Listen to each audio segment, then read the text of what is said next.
मैं बताऊं, पारस नाम का एक मणि है, रुपेश बाबू आप सुने हैं उसके बारे में? यदि पारस मणि को लेकर के लोहा से स्पर्श करा दीजिए तो लोहा सोना बन जाता है। हाँ। एक लड़का एक महात्मा की कुटिया पर गया, नदी के किनारे महात्मा की कुटिया थी।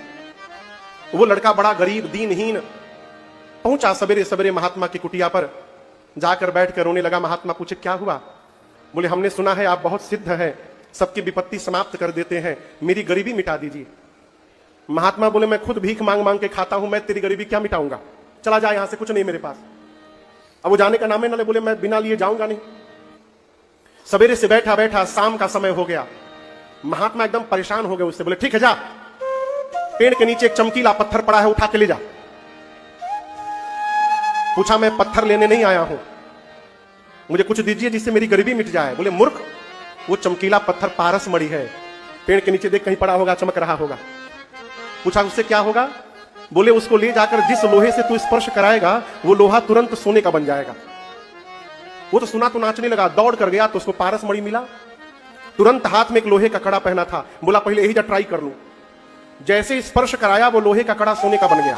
अब तो नाचने लगा कि मेरी सारी गरीबी समाप्त हो गई, दौड़ा घर की ओर।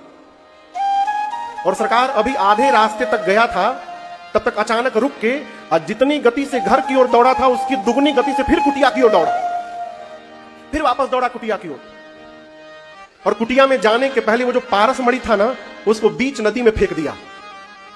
अली जा करके बैठ गया महात्मा के द्वार पर। महात्मा बोले क्या हुआ?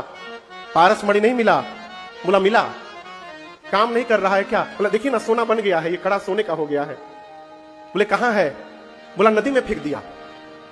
महात्मा बोले बड़ा मूर्ख है तू, पारस मणि को नदी में फेंक दिया?